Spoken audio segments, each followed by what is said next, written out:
Homeopath doctor ہوں, 2 جگہ clinic چلاتی ہوں, ڈگری کے حساب سے انجینئر ہوں. ماشاء اللہ پروردگار قبول کرے, اچھے کاموں میں استعمال کرے پروردگار. تو مین پروفیشن میرا فزیشین ہے. عراق میں پیدا ہوئی, عراق میں بڑی ہوئی, عراق میں انجینئرنگ پڑھی, اور ایڈلٹ ایج میں, اچھی خاصی ایج میں, یونیورسٹی ختم کرنے کے بعد میں پاکستان آئی, اور پاکستان میں شادی ہوئی. پاکستان میں 2 بچوں ہونے کے بعد ہومیوپیتھک پڑھا, اور اس کے بعد پریکٹس کرنا شروع کیا. اللہ کے شکر, جو بہت ہی پسند ہے میرا پروفیشن, بہت شدید پسند ہے. جو میں اس کو جو کہتے ٹائم نہیں ہوتا ہے وہ صرف بہانہ ہے. جب شوق ہوتا ہے تو انسان باتھ روم میں بھی کتاب لے کر چلا جاتا ہے کہ وہاں پر بھی 2 منٹ میں کچھ پڑھ ہی لوں گا. تو مجھے بہت زیادہ شدید پسند ہے اپنا پروفیشن.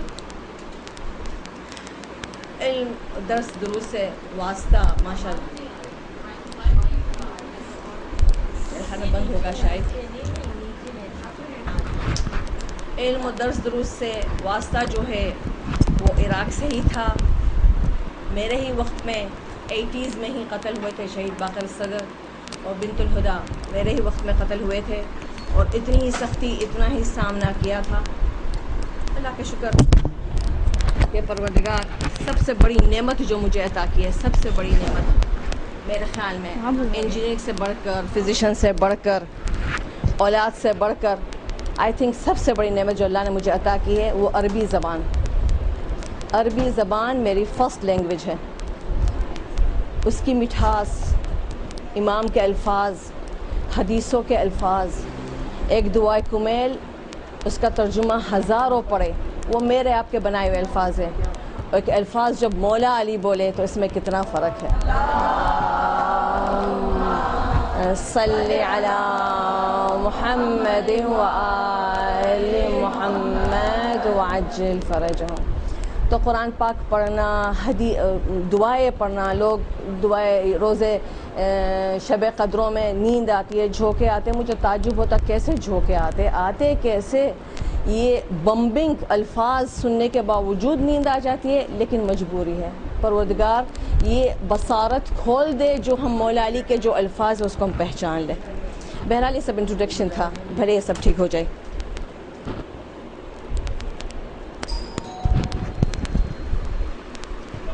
کھل گیا. اللہم صلی علی محمد وعلی محمد. ہو گیا. محمد وآل محمد وعجل فرجہم. ایک چیز جو میں نے بہت شوق سے رائز کرنا چاہتی ہوں, میں نے بتایا ہو گیا.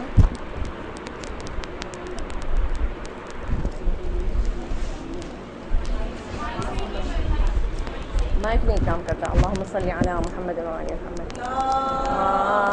اللہم صلی علی محمد وعلی محمد وعجل فرجہم. بسم اللہ وباللہ وفی سبیل اللہ وعلی ملت رسول اللہ. اشہد ان لا الہ الا اللہ وحدہ لا شریک لہ واشہد ان محمدا عبدہ ورسولہ صلوات اللہ علیہ وعلی آبائہ واجدادہ. السلام علیک ایہا النبی ورحمۃ اللہ وبرکاتہ. رب اشرح لی صدری ویسر لی امری واحلل عقدۃ من لسانی یفقہوا قولی. الحمد للہ الذی ہدانا لہذا وما كنا لنہتدی لولا ان ہدانا اللہ. لقد جاءت رسل ربنا بالحق والصلاة والسلام علی نبینا وعلی آلہ الطیبین الطاہرین. صلوات اللہم صلی علی محمد وآل محمد وعجل فرجہم. ایک موضوع کو رائز کرنا بہت میں پسند کرتی ہوں. ایک بہت امپورٹنٹ موضوع ہے, وہ ہے ہمارے کفن. ہماری بدقسمتی سے ہم بہت شوق سے کربلا سے کفن منگواتے ہیں, لے آتے ہیں, دل سے لگا کے رکھتے ہیں, لیکن ہم اس کو کبھی کھولتے نہیں ہیں. کھلتا ہے جب ہمارا جنازہ غسل خانے میں پڑا ہوتا ہے, تب وہ کفن کھلتا ہے, اور پھر اندازہ نہیں ہوتا کہ ہم کتنی مشکلوں کا سامنا کرتے ہیں, کتنے پرابلمس اس میں آ جاتی ہیں. اور ہم کتنی چیزوں سے جو ہم بہت امیدوں سے ہوتے ہیں ہم محروم ہو کر چلے جاتے ہیں۔ کفن کی اتنی زیادہ امپورٹنس ہے کہ حقیقت میں اگر دیکھیں گے ہمارے پاس روایات میں جو بھی مسائل بتا رہی ہوں آپ لوگ کو پتہ ہے، ایک ہے توضیح المسائل جو عوام الناس کے لیے ہے، پھر اس سے زیادہ ڈیٹیلز میں ہے منہاج الصالحین یا طریق القویم، مختلف مراجع کا مختلف رسالے ہوتے ہیں جو اس سے 3 گنا ہوتی ہے، 3 گنا ڈیٹیلز میں ہوتی ہے۔ مطلب یہ اگر ایک کتاب ہمارے پاس توضیح المسائل ہے اس کے ٹرپل ہوتے ہیں منہاج الصالحین یا کوئی بھی مراجع کے مختلف کتاب ہے۔ پھر ایک کتاب اس سے زیادہ تفصیل میں ہوتی ہے جو ڈفرینٹ لوگ ڈفرینٹ کتابیں لیتے ہیں، جو آغا سستانی نے لیا ہے، آغا خوئی نے بھی لیا تھا، عروۃ الوثقیٰ۔ تو عروۃ الوثقیٰ ہماری بدقسمتی سے عبادات ہی اس میں ہے، معاملات تک تو نہیں پہنچ پائے، اتنی زیادہ تفصیل میں ہے جو مستحبات اور مکروہات جو ہمیں منہاج میں بھی نہیں ملتے وہ ہمیں عروۃ الوثقیٰ میں بہت اچھی طریقے سے ڈیٹیل سے مل جاتی ہے۔ تو جو بھی مسائل، اور بلکہ میرے پاس جو فوٹو کاپی ہے وہ بھی عروۃ الوثقیٰ کی ہی فوٹو کاپی اور وہ عربی میں ہے، آغا سستانی کے ویب سائٹ سے لیا ہے، جس کی وجہ سے اس میں جو ان کا فتویٰ ہے، جس مسئلے پہ ان کا فتوے میں اختلاف ہے تو وہ فتوے کے اختلاف کو بھی نیچے بیان کر دیا ہے حاشیے میں کہ ان کے پاس مستحب ہے، میرے پاس احوط ہے، مطلب احتیاط مستحب ہے۔ تو عروۃ الوثقیٰ سے ہم لوگ بات کر رہے ہیں۔ تو عروۃ الوثقیٰ میں جو مثال بتا رہے ہیں کہ اجادت الکفن، مستحبہ میں سب سے پہلے مستحب جو بتا رہے ہیں کہ کفن ایجاد ہے، جید ہونا، مطلب بہترین کفن ہونا مستحبات میں سے ہے۔ اور مثال کیا دے رہے، کہہ رہے کہ امام اپنے 7ویں امام علیہ السلام، اللہم صلی علی محمد ان کا کفن اتنا بہترین تھا کہ 2000 دینار، اس زمانے کے 2000 دینار، یو کینٹ امیجن، بہت زیادہ بڑی رقم ہے، بہت بڑی رقم ہے 2000 دینار، اور اتنے 100 سال پہلے۔ تو امام کا کفن اتنا مہنگا، اتنا اچھا والا تھا، کیونکہ اس کے اوپر پورا قرآن شریف بھی لکھا ہوا تھا۔ اور روایت بھی یہاں پر بیان کی ہے کہ ان الاموات یتباہون یوم القیامہ باکفانہم، میت جو ہے، اموات جو ہے، مردے روز قیامت ایک دوسرے سے تفاخر کریں گے اپنے کفنوں پر، تو دیکھ میرا کفن کتنا اچھا ہے، تو دیکھ میرا کفن کتنا اچھا ہے، میرا اتنا اچھا ہے، میرے اس پہ اتنا لکھا ہوا ہے، ایک دوسرے سے تباہی کریں گے۔ اگر ہم تھوڑا سا کمپیئر کریں، اور میں ڈیٹیلز سے بہت بچنے کی کوشش کروں گی، کہ اگر ہم لوگ ایک زمانے میں ہاتھ سے سلائی کڑھائی کرتے تھے لوگ، تو جو خواتین اپنے ہاتھ سے کڑھائی کرتی تھی تو اپنے جہیز کے لیے چادریں پتہ نہیں کیا کیا کڑھائی کر کر کے رکھتی تھی، اور ابھی تو شادی کو شاید 10 سال ہے، اور 10 سال سے جو بھی مہمان آتا تھا اس کے سامنے نکال کے وہ چادریں، وہ جو کڑھائی کرتی دکھاتی تھی۔ کیوں دکھاتی تھی؟ تباہی، تفاخر کہ مجھ میں اتنا زیادہ سلیقہ ہے اور میں اتنا اچھا بنا سکتی ہوں۔ تو روز قیامت یہی حال ہوگا، جو اپنے ہاتھ سے اچھا بنایا ہوا ہوگا وہ اسی طریقے سے تباہی و تفاخر دوسرے کو دکھائے گا۔ تو افسوس کی بات ہے کہ ہم جو سب سے زیادہ شادی کا جوڑا کس پہ کتنی محنت کرتے ہیں، لڑکیاں کتنا خواب دیکھتی ہے، میں سفید پہنوں گی، نہیں میں لال پہنوں گی، نہیں میں پنک پہنوں گی، نہیں میں فلانا والا، میں فلانا کامدنی والا، فلانا ایسا، کتنا خواب دیکھتی ہے، حالانکہ کتنی دیر پہننا ہے، 4 گھنٹے، 5 گھنٹے، جاؤ 12 گھنٹے بس، پھر اس کے بعد کبٹ میں ہی سڑتا رہتا ہے۔ لیکن یہ کفن جو اس کے بعد عمر ہی نہیں ہے اس کے بعد کہ کب تک وہ پہنے رکھیں گے، مطلب ایک خاص وقت ہی نہیں ہے اس کے لیے، ان لمیٹڈ ٹائم تک ہم پہنتے رہیں گے، اس سے ہم اتنا غافل ہیں۔ اور اس شاید شادی کے جوڑے پہ تباہی و تفاخر شاید مناسب بھی نہیں ہوگا، اچھا بھی نہیں ہو کہلائے گا، لیکن وہ تو کہہ رہے تباہی و تفاخر کریں گے، ہوگا اچھا، مناسب کہلائے گا، اچھا کہا گیا، پھر بھی ہم اس سے کفن سے کیوں غافل ہیں؟ تو انشاءاللہ ہم یہ غفلت سے اٹھیں گے۔ میں نے ایسا ہوا، میں نے کافی جگہوں پر غسل خانوں میں نام لکھوایا، کیونکہ جہاں پر میں پسند کرتی ہوں جانے کے لیے مجھے نہیں ملتی باری، وہاں پر بہت لسٹوں کی لسٹیں ہیں، امیدوار بہت ہے اور شوق سے آ بھی جاتے ہیں، جو موقع نہیں ملتا۔ تو میں نے دوسرے غسل خانے میں بھی نام لکھوایا تھا۔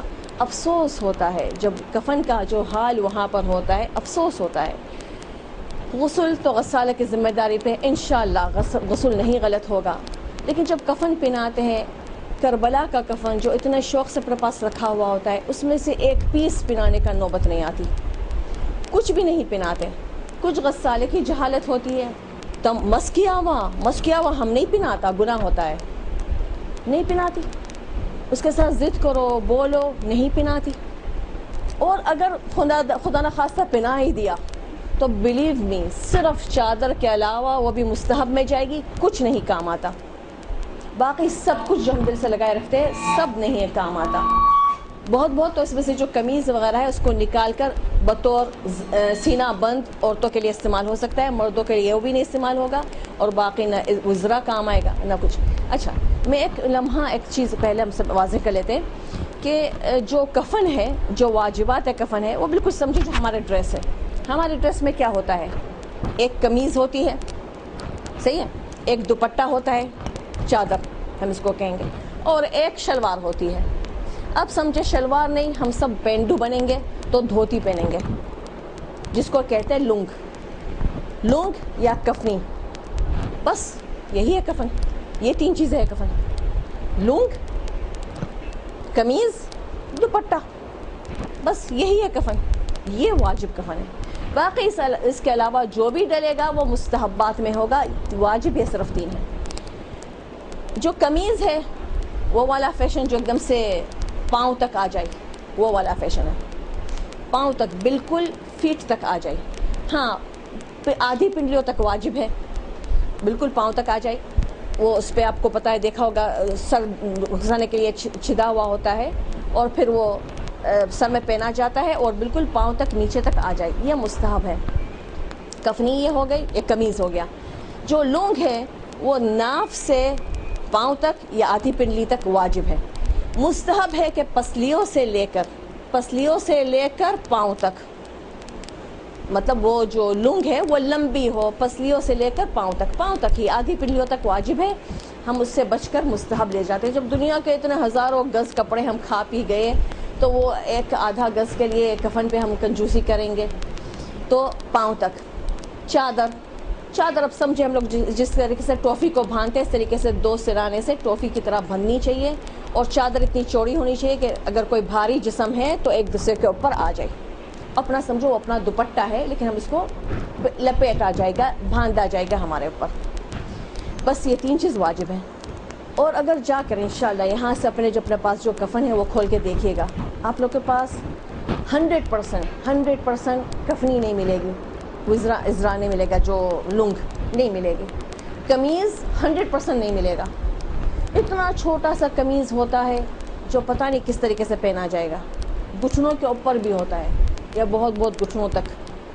تو ہمیں یہ چیز آخر کیا ہوتا ہے، جب ہم غسل خانے میں پہنچتے ہیں، اپنے وہ کفن جس کو ہم نے دیکھا نہیں تھا زندگی میں، تو وہ کفن بغل میں باندھ کر رکھا جاتا ہے، سینے پر رکھ لیا جاتا ہے کہ ہماری امانت ہے. اور سب سے نیا سرا، بالکل نیا کفن غسل خانے سے پہنایا جاتا ہے، جس پہ نہ ہم نے کچھ محنت کی ہے، جس کو ہم نے کچھ بھی نہیں کرایا ہے، نہ مس کرایا ہے، نہ اس پہ کچھ کوشش کی ہے. جو ہم سے انجانا ہے، ہم سے وابستہ نہیں ہے کفن، وہ بالکل کورا کفن ہم پہنتے ہیں، اور وہ کفن سمپلی ہمارے سینے پہ لپیٹ کر رکھ دیا جاتا ہے. تو اب تصور کریں کہ ایک لڑکی، اس کی شادی کا دن ہے اور وہ 2.5 لاکھ 3 لاکھ، آج تو پتہ ہے کیا دام سے بن رہے شادی کے جوڑا، 2.5-3 لاکھ کا جوڑا بنا رہی ہے، اتنا مہنگا، اتنا اچھا، اور بغل میں باندھ کر، بغل میں لگا کر بیٹھی ہے شادی کے دن، اور پہنا ہوا لون کا سوٹ. کیسے لگے گا؟ فائدہ ہے اس کے بغل میں رکھنے کا یہ سوٹ؟ پھر کائے کے لیے بنایا اتنا مہنگا سوٹ؟ تو اب تصور کریں ہمارے ساتھ یہ ہو رہا کیونکہ ہم غافل ہیں کفن سے اپنے. تو کفن اپنے گھر میں جا کے ضرور کھول کے دیکھیے گا. تو پہلا پوائنٹ ہم نے کہا کہ کفن بہترین ہو اس کے، اور مہنگا ترین ہو. سیکنڈ جو ہے مستحب ہے، دیکھو واجب نہیں ہے کہ کفن کاٹن کا ہو، مطلب واش اینڈ ویئر جائز نہیں ہے، نہیں جائز ہے، لیکن مستحب ہے کہ کاٹن کا ہو، مستحب ہے. اچھا، سفید ہونا بھی مستحب ہے، سفید ہونا بھی مست نہیں ہے. اب کوئی سفر میں ہے، ہمیں سفید کفن نہیں مل رہا، جو بھی کپڑا ملے گا اسی سے کفن کر دیا جائے گا. سفید ہونا مستحب ہے. بل یکرہ المصبوغ ما عدا الحبرہ، بلکہ جو رنگا جاتا ہے، جو کفن رنگا جاتا ہے، رنگا ہوا فاسٹ کلر جس کو ہم کہتے ہیں، ایسا رنگ جس سے رنگ چھوڑتا ہے، وہ مکروہ ہے. ایسا کفن مکروہ نہیں ہونا چاہیے. تو سفید ہونا مستحب ہے، باقی کوئی بھی کلر کی اجازت ہے. فاسٹ کلر والا مکروہ ہے. ما عدا الحبر، حبر کس کو کہتے ہیں؟ انک کو کہتے ہیں. مثال کے طور پر میں نے انک سے اس کے اوپر لکھا ہے یا انک سے لکھا ہوا ہے اور پھر وہ پھیل گیا، اس کے اوپر پانی گرا، اس کے اوپر کوئی چیز ایسی گر گیا کہ وہ انک پھیل گیا، تو وہ کیا پھیلا؟ حبر پھیل گیا نا، حبر انک. تو انک اگر پھیل گیا یا انک سے اس کے اوپر رنگ آ گیا ہے یا وہ انک سے میں نے اس کے اوپر لکھا ہے، تو بالکل اس میں کراہیت نہیں ہے، اس میں کراہیت نہیں ہے. بلکہ فی بعض الاخبار ان رسول اللہ صلی اللہ علیہ وآلہ محمد وآل محمد وعجل فرجهم کا کفن فی حبر حمراء کفن فی حبر حمراء، کفن فی حبر مطلب انک، حمراء ریڈ کلر کی انک سے لکھا ہوا تھا ان کے کفن پر. اس کا مطلب اگر ہمیں اس پہ چلنا ہے تو مستحبات میں سے کیا ہوا کہ ریڈ انک سے لکھا جائے. ریڈ انک کہاں سے لائیں گے؟ ایون بال پین بھی ریڈ انک ہے، انک پین میں بھی ریڈ بھرا جائے وہ بھی ریڈ ہو جائے گا. مارکر وہ بھی ریڈ انک ہے، یہ سب ریڈ ہے، اس سے لکھا جائے. اصل میں جو زعفران والی بات، وہ زعفران والی بات تو نہیں ہے جو ہمارے پاس یلو ہوتا ہے، لیکن وہ اور زعفران اتنا گہرا رنگ بناتا بھی نہیں ہے. کبھی زعفران سے لکھ کر ٹرائی کرے، زعفران کا رنگ کپڑے پہ تو کیا چڑھے گا، کاغذ پہ بھی نہیں چڑھتا. اتنا ڈارک کلر جو ہمارے پاس کفنوں میں ملتا ہے وہ یلو کلر ہی تھا. اور ابھی جو آ رہے ہیں کفن وہ سب ایران کے ہی بنے ہوئے ہیں، کربلا میں تو نہیں بن پا رہے. ایران کے ہی بنے ہوئے کفن ہے، وہ بہت اچھے بنے. اسکرین پرنٹنگ والا، اسکرین جوشن کبیر کی لگی ہوئی ہے، اس کے اوپر گارا بنایا جاتا ہے خاک شفا کا، امام حسین علیہ السلام کے مٹی کا، اور اس سے ہی اسکرین پرنٹنگ بنی جاتی ہے. تو ہمیں الفاظ ملیں گے بنے ہوئے امبوز بنے ہوئے مٹی کے. بہت ہی اچھا ہے، بہت بہترین ہے. کیونکہ یہاں پر وہی کہہ رہے ہیں کہ اگر ہم انک پوٹ پہ امام خاک شفا ڈالی جائے یا سائر الائموں کی مٹی اگر ہمیں میسر ہو رہی ہے غصبی ہونے کے بغیر، اگر ہمیں میسر ہو رہی ہے تو ہم وہ اس میں دوات میں ڈال کر ہم اس سے لکھا جائے. تو یہ خود ہی ایسا لکھا ہوا اسکرین پرنٹنگ جوشن کبیر صرف لکھا ہوا ملتا ہے. اچھا، ان یکن من خالص المال، پاک اور پاکیزہ طاہر مال سے، لا یکن من المشتبہات، ان یکون من الثوب الذي احرم فیہ او صلی فیہ، وہ لباس میں سے ہو، مستحب ہے اس کا بن جائے کفن جس لباس سے اس نے احرام پہنا. اب ہم خواتین تو احرام نہیں پہنتے، لیکن جیسے بھی میں حج کے لیے جا رہی ہوں، اپنی قمیض کفن کی جو ہے میں ساتھ لے کر جا رہی ہوں. میں نے اس کو عاشوراء کی رات کو بھی پہنا، پچھلے سال پاکستان میں تھی تو عرفات کے اعمال میں پہنا، اور اب انشاءاللہ میں عرفات کے میدان میں بھی وہ پہنوں گی. قمیض پہن سکتے ہیں نا؟ ہاں ٹھیک ہے، وہ احرام کا پیس نہیں بنے گا، لیکن وہ میں اعمال میں میرے خاص موقع پہ، شب قدروں پہ میں جاگتی ہوں، پوری رات محنت کرتی ہوں، پورے دن عرفات میں عبادت کرتے، اعمال کرتے، رقت طاری ہوتی ہے، تو میں وہ کفنی کیوں نہ پہنوں؟ کفنی پہنوں اور اس کو گواہ بناؤں کہ میں کتنا توبہ و اللہ کی رحمت کے لیے میں نے دعائیں مانگی ہوں، اور کتنے میں نے سجدے کیے، کتنے میں بھوک پیاس غربت کی عالم میں روزہ رکھے ہوئے پروردگار کے سامنے میں بھیک مانگتی رہی. یہ میری قمیض کو میں گواہ بناؤں. تو مستحب ہے. یا تو پھر وہ صلی فیہ، یا تو پھر اس میں جس میں نمازیں پڑھ رہے ہیں. مثال کے طور پر جب مخنے سے میں احرام کروں، وہ مخنا پھر میں نماز میں بھی استعمال کروں، اور نماز میں بھی اس سے پڑھتی رہوں، تو نماز کا بھی مخنا. اب ہم کہیں گے نہیں وہ تو پرانا ہو جائے گا. آغا مراشی کے وصیت نامے میں نے کہا ہے کہ میرے ساتھ میرے جان نماز کو بھی دفن کیا جائے، اگر وصیت نامے آپ نے وہ پڑھا تو اس میں پھر نوٹ میں لکھا ہے کہ وہ ایک جائے نماز کا ایک ٹکڑا تھا. اس کا مطلب جن کا جو پرانا جائے نماز تھا اس میں سے ایک ٹکڑا، جو ہر جائے نماز نہیں ہوتی تھی لیکن ایک ٹکڑا، یہ والا ٹکڑا اس کے اندر ڈالا جاتا تھا. تو وہ سارے جائے نماز بدلتے رہتے تھے نہیں، لیکن یہ والا ٹکڑا سب میں وہی گواہ، ان کے سالوں کی نماز 40 سال کے، تو سالوں کی نمازوں کی گواہی کا ٹکڑا یہ جائے نماز. تو اگر ہم لوگوں کے پاس یہ احرام کا پھر نماز اس میں پڑھتے رہے پھر اس کے بعد پرانا پوسیدہ ہو گیا تو اس میں سے جو پائیدار ٹکڑا ہے میں نے جو پسند کیا ہے ٹکڑا میں سامنے کا ہی ٹکڑا کاٹوں گی کیونکہ اسی سے نماز شب کے دوران یا رکعت طاری ہونے کے دوران ہم اپنے آنسو اسی حصے کو سامنے والے حصے کو اٹھا کر اپنے آنسوؤں کو صاف کرتے ہیں تو اس میں اپنے پتہ نہیں کتنے آنسو ہے اور روایت یہی کہتی ہے کہ ایک خدا کا خوف کا آنسو ایک قطرہ آنکھ کی جہنم کو بجھا دیتی ہے جہنم کی آنکھ کو کوئی نہیں بجھاتا ایک توبہ کا آنسو ایک خوف خدا کا آنسو تو ہم نماز شب کے دوران پتہ نہیں خدا کرے سچے دل سے وہ آنسو ہمارے تقوی کے ساتھ اگر ہم بہا رہے ہیں اور ہم وہ اپنے مخنے پہ صاف کر رہے تو اس مخنے کو چاہتے ہیں کہ وہ گواہ رہے تو یہ وہ کہاں کا وہ قمیض ہو پھر اس کے بعد ضابط ہے جو مخنے جو اب مجھے پہنائیں گے مرنے کے بعد تو وہ واجب حصہ نہیں ہوگا وہ مستحب حصہ ہوگا کیونکہ مستحب ہے کہ عورتیں ان کے بال تو کھولے جاتے چوٹی تو نہیں بنائی جاتی پھر وہ بالوں کو ایک ٹرائنگل پیس باندھا جاتا ہے تاکہ بال پھیلے نہیں پھر اس کے اوپر مکھنا یا چادر پہنایا جاتا ہے تو اگر میں نے وصیت میں لکھ لیا ہے وصیت بنانا بہت امپورٹنٹ ہے تو وصیت میں لکھ لیا ہے یا کم از کم میرے کفن میں پیس لکھ دیا ہے کہ میرے جائے نماز میں جو مکھنا ہے یا میرے یہ جو رکھا ہوا فلانی جگہ مکھنا وہ ضرور میرے کفن میں میرے کفن کے ساتھ مجھے پہنایا جائے تو اس طریقے سے اگر کفن میں کم از کم ایک کاغذ پہ لکھ کر رکھا جائے اور کسی کو وکیل بنایا جائے کہ آپ میں یہ چیزیں جمع کر کے میرے کفن میں ڈال دینا تو اس طریقے سے ہمارے وکیل جو ہے وہ ذمہ دار ہو جائے گا اس کو ہم نے بتا بھی دیا ہے کہ کہاں پر رکھا ہوا کون سا والا ہے ہمارا مکھنا تو وہ مکھنا مستحب میں ہوگا تو بھلے سلا ہوا ہوگا تو وہ ہمیں پہنایا جائے گا پہنا دیتے ہیں کفن میں اچھا پھر اس کے بعد ان یلقى علیہ شیء من الکافور او الذریر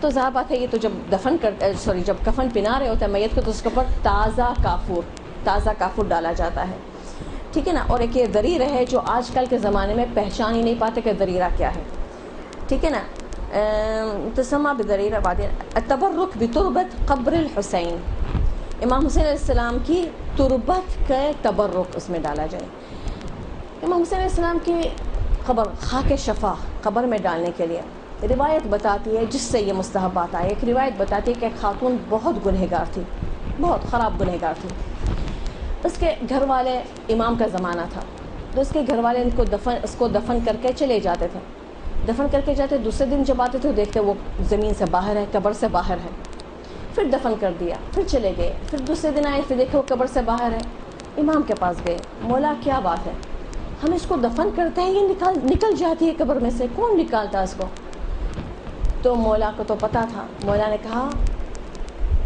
ضعوا فی قبرها شیئا من تربت الحسین کچھ امام حسین علیہ السلام کی قبر کی مٹی یا خاک شفا کچھ اس کے قبر میں ڈالا جائے تو کہا جاتا ہے عروۃ الوثقی میں بقدر لبنہ کس کو کہتے ہیں اینٹ کے برابر تو اینٹ اتنی ہوتی ہے بلاک اتنا بڑا ہوتا ہے اینٹ کم از کم اتنی بڑی ہوتی ہے تو اینٹ کے برابر اتنی مٹی تو خاک شفا اس کے قبر میں ڈالا گیا اس کے بعد زمین نے اتنی گنہگار خاتون کو قبول کر لیا اللہم صلی علی محمد و آل محمد وعجل فرجهم اس کے لیے ہمیں خاک شفا جمع کرنا ہے جو زیور آتا ہے کفن کے ساتھ وہ تھوڑا سا ہوتا ہے اور وہ زیور کی تو کوئی بات نہیں ہے کہ زیور ہونا چاہیے ہار یہ بند وغیرہ ایسا نہیں ہے خاک شفا ہونے کی بات ہو رہی ہے تو اگر ہم پوری زندگی میں اور کیا بات ہے پروردگار جوانی میں سب کو نیک ہدایت دے دیں جوانی کے نماز شب جوانی کے لمبے سجدے جوانی کے وہ آنسو جو خاک شفا پہ بہے وہ خاک شفا کو اگر جمع کیا جائے بطور تربت الحسین علیہ السلام بطور خاک شفا اور وہ کفن میں رکھا جائے تاکہ ساتھ میں دفن کیا جائے تو اگر ہم پوری زندگی کے بھی خاک شفا خیال رکھنا ہے کہ ایک خاک شفا کو ہی ہم مخصوص کر دیں اور ہم اسی پہ ہی کوشش کریں اپنی نماز پڑھی جائے ٹھیک ہے ایک پرس میں رکھی جائے ایک گھر میں رکھی جائے جو اس پہ نماز ہم پڑھیں ہر وقت بدلتے نہ رہے اور پھر ہم وصیت میں یا اپنے کفن میں لکھ لیں کہ وہ خاک شفا میرے ساتھ وہ دفن کی جائے تو وہ خاک شفا جس کو ہم وکیل بنائیں گے وہ اس کو پتہ ہوگا کہ جان نماز میں ایک ہے کہ ان کے پرس میں ہے، وہ دونوں خاک شفا بھی اس کے ساتھ، اور جو زندگی میں ہم سے ٹوٹ جائے تو ہم اس کے اندر جمع کرتے چلے جائیں، اپنے کفن کے ساتھ ساتھ جمع کرتے چلے جائیں۔ پھر اس کے بعد یہ تربت حسین علیہ السلام ومسحہ بالضریح، اور مسح کرے، ان کی ذریعے سے مسح کیا جائے کفن کا، المقدس او بضرائح سائر الائمہ، امام کربلا کے، ہم کربلا کے جو کفن کہتے ہیں، کیا اس میں خصوصیت ہے، بلکہ سارے تو ایران میں ہی بن رہے ہیں، تاکہ ہم کربلا سے جب خریدیں گے تو ہم مس کریں گے کربلا کے، اصل یہ فضیلت ہے۔ تو صرف کربلا کے مس نہیں کرنے کی بات کرے، کہہ رہے سائر الائمہ، سارے اماموں کے سے نا، بعد غسلہ بماء الفرات، تو ہم اس سے شدید غافل ہیں، کائے کے بعد بعد غسلہ بماء الفرات، اس کفن کو آب فرات سے غسل دینے کے بعد زیارت کرنا۔ روایات میں مفاتیح الجنان میں دیکھیں گے جو شخص غسل لیتا ہے آب فرات سے، پھر زیارت کرتا ہے مولا کی، تو وہ اپنے گناہوں سے بالکل پاک ہو جاتا ہے۔ بار بار ان کے زیارت کے فضائل میں سے ہم یہ روایت بار بار پڑھتے ہیں۔ تو یہ اپنے کفن کو آب فرات میں غسل دے رہے، پھر اس کے بعد ان سے مس کیا جائے اور سارے اماموں سے مس کیا جائے، لیکن ہم غافل ہوتے اس چیز سے، ہم آب فرات سے نہیں غسل دیتے۔ تو پہلے فرات او بماء زمزم، او یا تو پھر ماء زمزم، لیکن پہلی چوائس کون سی آ گئی؟ آب فرات آ گیا۔ آب فرات کی اتنی اہمیت، سوچنے کی بات ہے، آب زمزم تو ایک رسول کی پیاس بجھانے کے لیے بہا، اور آب فرات تو کیا سنگ دل آب ہے، کیا سنگ دل دریا ہے کہ بہتا رہا، اور اولاد خیر المرسلین پیاسے وہاں پر ذبح ہوتے رہے، لیکن پھر بھی اس کا اتنا مرتبہ، اس کا درجہ اتنا بلند ہے آب فرات کا۔ مثال بتاؤں کیوں؟ کیونکہ کربلا کی زمین سے بہہ رہا ہے۔ کربلا کی زمین کی اہمیت کیا ہے؟ ایک ڈاکو، بہت جانا پہچانا، بہت مشہور ڈاکو تھا یہ اس ایریا میں، ساؤتھ کے ایریا میں، اس کا نام عبداللہ تھا، عبداللہ لص، مشہور تھا عبداللہ لص، لص کا مطلب چور، آنے جانے والے قافلوں کو، زواروں کو وہ لوٹتا تھا۔ ایک دفعہ لوٹتے لوٹتے کربلا کے راہ پہ کھڑا ہو گیا، اور وہاں سے امام حسین کا زوار واپس آتے ہوئے اس کے راہ میں پڑ گئے۔ اس نے سوچا ان لوگ کو لوٹنے کا، لیکن عجیب اس پہ ایک رقت طاری ہو گئی کہ دل نہیں چاہا کہ بیچارے یہ لوگ بہت محنت سے آئے ہیں زیارت کرنے کے لیے، بہت تکلیف اٹھا کر آئے ہیں، بیچاروں کو میں ایک دم سے ان لوگوں کو سب کچھ لوٹ لوں، چھوڑ دیا ان لوگوں کو۔ بس یہ لص چور چند لمحوں کی ہدایت اس کے دل میں اور رقت جو حاصل ہو گئی، اس کے بدلے میں مولا فوراً کیش ان کو ہدایت دے دی۔ کیسے دی؟ بدلہ مولا نہیں چھوڑتے، فوراً بدلہ دیتے ہیں۔ خواب میں دیکھا کہ روز قیامت ہے اور اس کا حساب ہو رہا ہے، جہنم کی آنکھ سلگی ہوئی ہے، اس کا حساب ہوتا ہے، اس کے نام اعمال میں نیکیاں نہیں ہے، اور اس کے اوپر حکم جاری ہو جاتا ہے کہ اس کو ڈال دو جہنم میں، اور فرشتے اس کو گھسیٹتے کھینچتے لے جا کر اس کو جہنم میں ڈالتے ہیں۔ جیسے اس کو جہنم کی آگ میں وہ پہنچتا ہے تو جہنم کی آگ اس کو ایک دم سے اگل دیتی ہے۔ سوچتا ہے جہنم بھی مجھے قبول نہیں کر رہا، آیا میں کتنا گنہگار ہوں، تو جہنم بھی آگ سے پوچھتا ہے تو نے مجھے کیوں اگل دیا؟ تو جہنم کی آنکھ کو زبان پاتی ہے، خواب میں دیکھ رہا، جہنم کی آنکھ اس کو کہتی جا تیرے جسم پر زوار حسین کے خاک، ان کے پاؤں کی خاک تیرے جسم پر ہے، میں تجھے نہیں جلا سکتا۔ اللہم صلی علی محمد و محمد وعجل فرجہم۔ تو اندازہ لگائے کہ کربلا کی کیا اہمیت ہے، بہت بہت اہمیت ہے کربلا کی۔ تو آب فرات پہ غسل دینا، اور یا آب زمزم کا۔ پھر اس کے بعد کہ جو لفافہ جو ہے، جو چادر اوپر کی، جو دوپٹہ ہم نے جو کہا، وہ چادر جو ہے وہ جو ہے نا الایمن علی الایسر، جو ایمن ہے سیدھا الٹے کے اوپر ڈالا جائے کفن کے لیے، ٹھیک ہے نا۔ ان یخاط الکفن بخیوطہ اذا احتاج الخیاطہ، اگر ابھی آپ لوگ جا کے دیکھیں گے بعض لوگوں کے قمیض میں شاید جو قمیض ہے اس میں شاید تھوڑا سا کمی ہو جائے لمبائی میں، تو ابھی زندگی میں اس کے جو دھاگے ہیں وہ نکال کر اسی دھاگوں سے سیا جائے، مکروہ ہے، پیس اضافہ کر ڈالنا مکروہ ہے، لیکن اس کے اپنے دھاگوں سے سینا مستحب ہے، تو شاید وہ کراہیت پہ غالب ہو جائے، اس میں جوڑ ڈالنے کی کراہیت پہ غالب ہو جائے، اس کے اپنے دھاگوں سے سیا جائے۔ چادر کو آپ دیکھیں گے، چادر کو جب ناپیں گے تو اس میں جوش و نکبیر لکھا ہوا ہوتا ہے، اگر یوں میں اس طریقے سے رکھ کر دیکھوں گی تو بعض دفعہ رانوں تک پرنٹ آتا ہے جوش و نکبیر کا، رانوں تک پہنچتا ہے، تو ہمیں رانوں تک تو نہیں، مطلب نصیحت کی ہے کہ نہ اتنا لمبا نہ ہو، پسلیوں تک ہو، پیٹ کے اوپر پسلیوں تک ہو، تو جو لکھا ہوا حصہ ہے وہ یہاں پسلیوں تک رکھ کر اوپر بقیہ جو ہے وہ تو سب لپیٹا جائے گا، پھر جو نیچے کوڑا حصہ ہے وہ دیکھنا ہے کہ میرے پاؤں کے نیچے تک پہنچ رہا ہے۔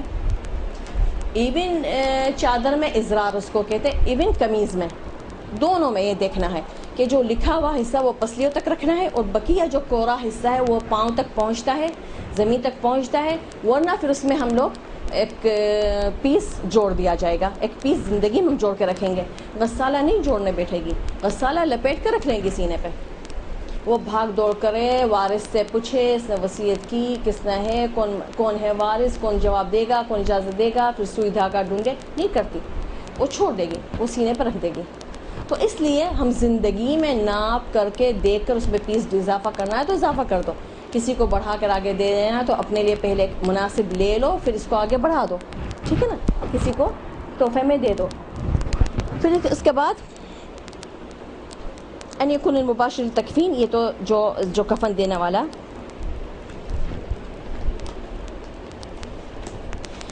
پھر جو ایک ہمارے پاس جب ہمارے پاس کفن آتا ہے تو ہم زیادہ تر ہم کفن کے اوپر دیکھتے ہیں زیارت عاشورہ لکھا ہوا ہوتا ہے، ایک روزہ ڈرائنگ کیا ہوا ہوتا ہے، ڈرائنگ کا نہیں پتہ کہ اس کا کوئی خاص فائدہ تو نہیں سمجھ میں آیا کہیں پر، لیکن بہرحال بنا ہوا ہوتا ہے اور جوشن کبیر لکھا ہوا ہوتا ہے، تو جوشن کبیر لکھا ہوا ہوتا ہے، لیکن اس کے اوپر لکھنے کی چیزیں ہیں، بعض کفنوں میں کچھ لکھا ہوا ہوتا ہے لیکن ہم نہیں سمجھ پاتے، اس کے اوپر جو لکھا ہوتا ہے مستحبات میں سے ہے کہ دعائے عدیلہ صغیر، دعائے عدیلہ صغیر جو کہتے ہیں کہ اشہد ان لا الہ الا اللہ وحدہ لا شریک لہ واشہد ان محمدا عبدہ ورسولہ صلی اللہ علیہ وآلہ واشہد ان علی امامہ واشہد ان الحسن والحسین بارہ اماموں کا نام ائمة وسادة بهم اتولى ومن اعدائهم اتبرأ واشهد ان النشر والحساب والعقاب حق، تو اس کو اور مختصر کیا ہوا ہے، تو اس کے پہلے کیا لکھا ہوتا ہے کہ جگہ خالی ہوتی ہے،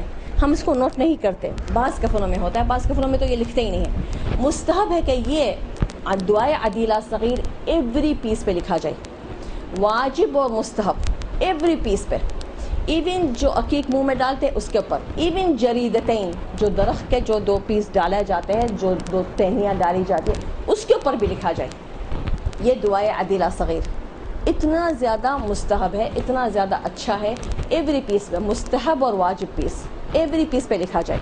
تو ایگزیکٹلی جو مختصر ترین جو ہے تو پہلے لکھنا ہے، جیسے میں لکھوں مرضیہ بنت علی محمد، میں بنت علی لکھا ہوا فلان بن فلان، مرضیہ بنت علی محمد، تشهد أن لا إله إلا الله وحده لا شريك له وأن محمدا صلى الله عليه وآله رسول الله وأن عليا والحسن والحسين وعليا ومحمدا وجعفرا وموسى وعليا ومحمدا وعليا والحسن والحجة القائم عليهم السلام اللهم صل على محمد وآل محمد وعجل فرجهم أولياء الله وأوصياء رسول الله صلى الله عليه وآله وأئمة أولياء الله وأوصياء رسول الله وأئمة وأن البعث والثواب والعقاب حق، یہ مختصر ترین دعائے عدیلہ ہے جو لکھا ہوا ہوتا ہے، آپ لوگ خاص ملتے ہیں یہاں پر، آپ لوگ کے مدرسے میں ملتے ہیں، جو عقیق ملتے ہیں اس کے اوپر یہ لکھا ہوا ہوتا ہے، یہ عقیق منہ میں ڈالا جاتا ہے۔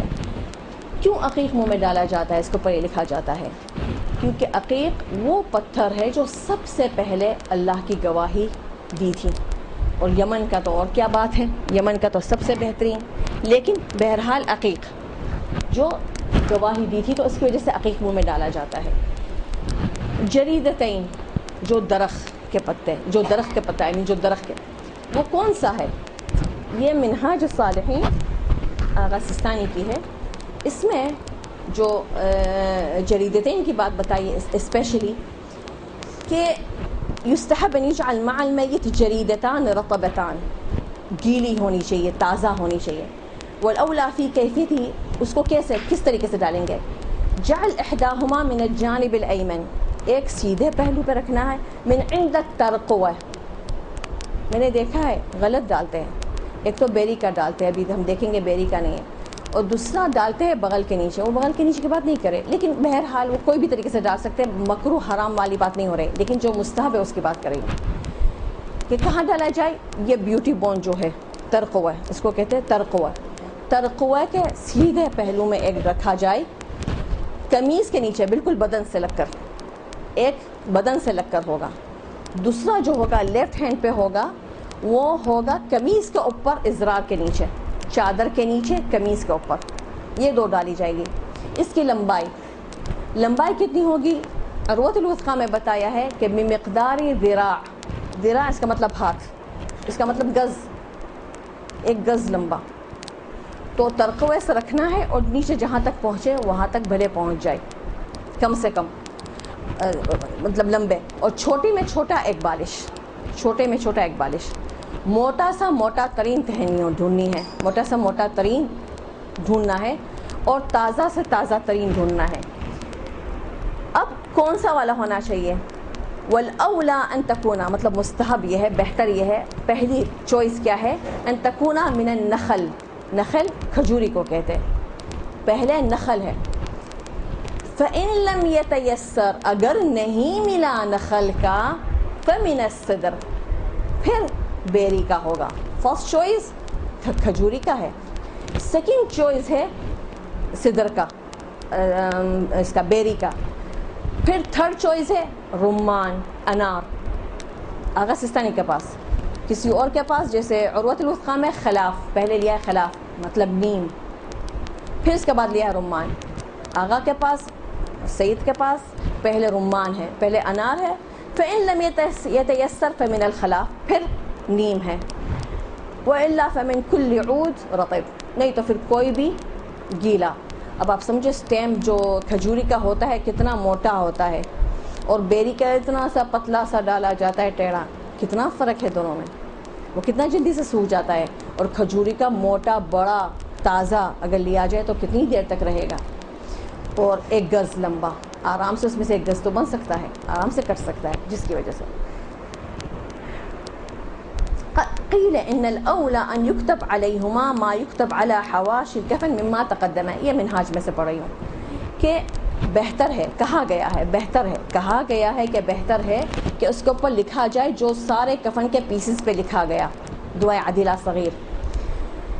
تو اگر لکھ لیا ہم نے اس کے اوپر جریدتین کے اوپر، اگر ہم نے لکھ لیا، اگر ہم نے، کیونکہ اگر ہم اپنے کفن میں کسی کو وصی بنایا جائے کہ دیکھو اگر آپ نے میرے مرنے کا سنا، اپنے گھر میں کھجوری اگائی جائے، چاہے گملے میں ہی صحیح، یا چاہے جس کے گھر میں کھجوری ہے سے دوستی کیا جائے، اس کے ساتھ اچھا رکھا جائے کہ، اور اس کو وصی بنایا جائے کہ بھائی اگر میں مر گئی تو پلیز مجھ پہ احسان کر کر آپ یہ کھجوری سے مجھے اس طریقے سے پہنچا دینا.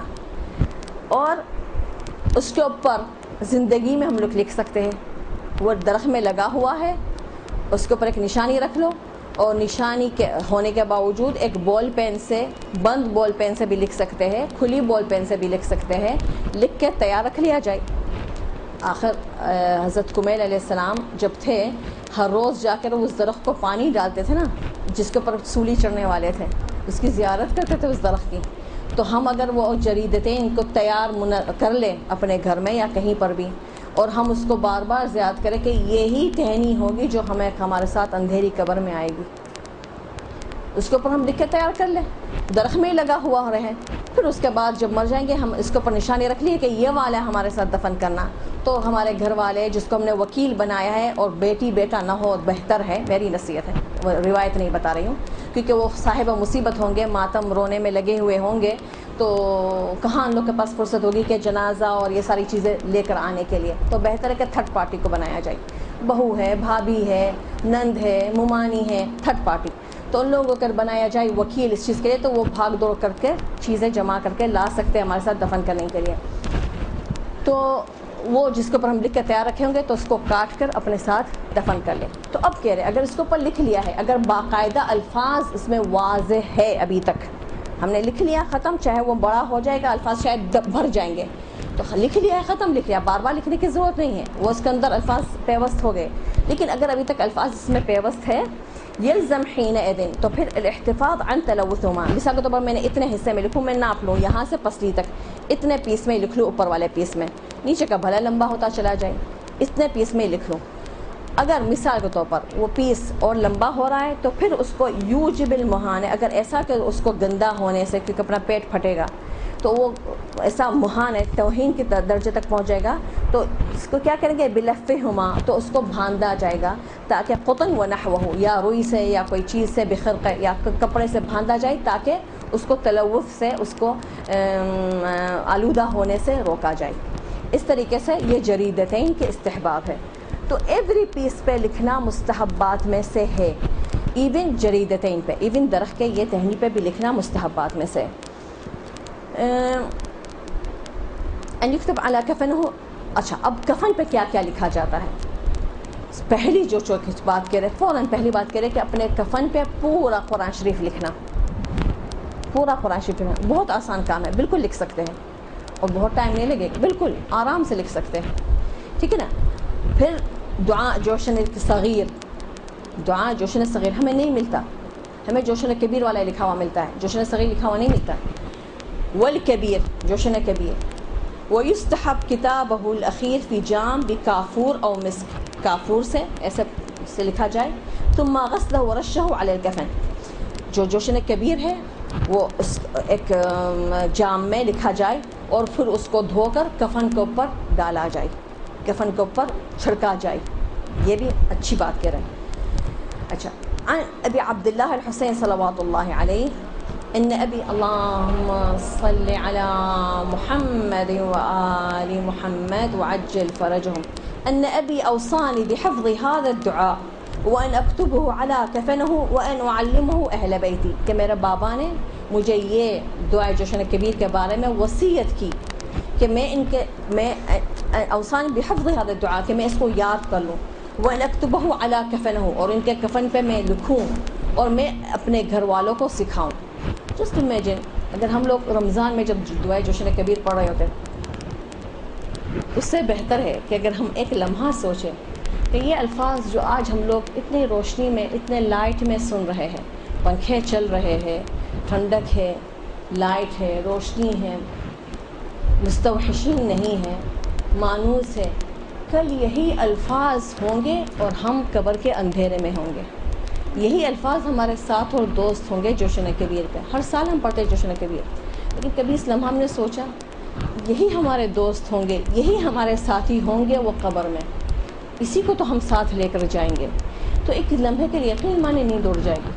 ایک ایک لفظ سے دوستی کرنی ہے، ایک ایک لفظ سے. یہ ایک ایک لفظ جو آج ہم ایک میں جھونکا آ رہا ہے تو دوسرے سے ہم غافل ہے، تو تیسرا نام جب ذکر ہو رہا تو کیا کھائیں گے، کیا پکائیں گے، کیا خریدا تھا، کیا چھوڑا تھا، عید کی تیاری، ہم وہاں پر کتنے مصروف ہیں. یہ لمحات ایک پکچر کی طرح، آپ لوگوں نے دیکھا اپنے بچپن کی پکچر جب ہوتی ہے، تصویر جب ہم کھولتے ہیں، یا مثال کے طور پر میرے عمر کی خواتین جو یا میرڈ خواتین جو ہے اپنی شادی کی تصویر کھولے گی، جب دیکھے گی تو ایک دم سے وہ پورا ایک ایک لمحہ ذہن میں آ جاتا ہے. ہاں یہ آئی تھی، دیر ہو گئی تھی یہاں پر، ایون وہ فیلنگ دل میں آ جاتی ہے، وہ خوشی کی، وہ رونے کی، وہ غم کی فیلنگ، رخصت کی فیلنگ. تو وہ جو فیلنگ ہے وہ بھی سب ایک دم سے وہ پکچر دیکھتے ہی تازہ ہو جاتا ہے، سب کچھ فیلنگ بھی تازہ ہو جاتی ہے. میں بھی اتنا ہم انوالو ہو جاتے ہیں کہ میں بھی وہ اسمیل بھی ہمیں آنے لگ جاتی ہے. اس لمحات میں ہمیں کیا اسمیل آ رہے تھے وہ اسمیل بھی ہمیں آ جاتی ہے اگر کوئی خاص پرومیننٹ تھی. تو یہ ساری وہ پکچرز ہیں جو ہم اپنے کفن میں پیوست کر رہے ہیں. دعائے جوشن صغیر، دعائے جوشن کبیر ہم سال میں 3 دفعہ پڑھتے ہیں، اتنے توجہ سے، اتنے دل سے، اتنی محبت سے پڑھے. جب ہم اپنے کفن میں دیکھیں گے قبر میں تو ہمیں یاد آئے گی مومنوں کے ساتھ بیٹھ کر ہم پڑھا کرتے تھے اس کو. یاد آئیں گے؟ کہتے ہیں کہ میت جب اذان بھی سنتا ہے تو حسرت بھیجتا ہے کہ جب اذان ہوتی تھی تو میں کیسے غافل ہوتا تھا, یا اذان ہوتی تھی تو میں کیسے نماز پڑھنے جاتا تھا, یا کیسے نمازیں پڑھنے جاتا تھا. تو وہ اس کو محسوس ہوگا, یاد آئے گا سب.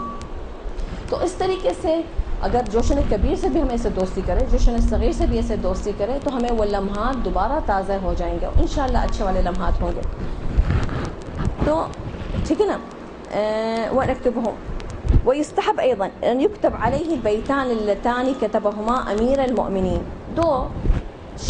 دو بیت شعر کے لائنیں امیر المومنین علیہ السلام نے خاص طور پر اللہم صلی علی محمد وآل محمد وعجل فرجہ, خاص طور پر حضرت سلمان فارسی کے کفن پہ لکھا تھا. شعر بہت اچھی ہے, اس کا ترجمہ نہیں ہو سکتا. کیسے کر سکتی اس کا ترجمہ؟ اب میں کہاں سے الفاظ لاؤں جو میرے الفاظ اور مولا علی کے الفاظ برابر ہو سکے؟ ہو سکتا ہے؟ اب آپ تصور کرو ہم کتنے محروم ہیں جب دعا کمیل کی ہم ترجمہ پڑھتے ہیں. کہاں مولا علی کے الفاظ, کہاں بہترین ہمارا شاعر ہو تو بھی کیا ہوگا. تو اتنے پیارے الفاظ ہیں. وفدت علی الکریم بغیر زاد, کوشش کرتی ہوں بہت عاجزانہ طریقے کوشش کرتی ہوں اس کا ترجمہ بتانے کے لیے, لیکن یقین مانو اس کا کچھ بھی حق نہیں ادا ہو سکتا, نہیں ہو سکتا.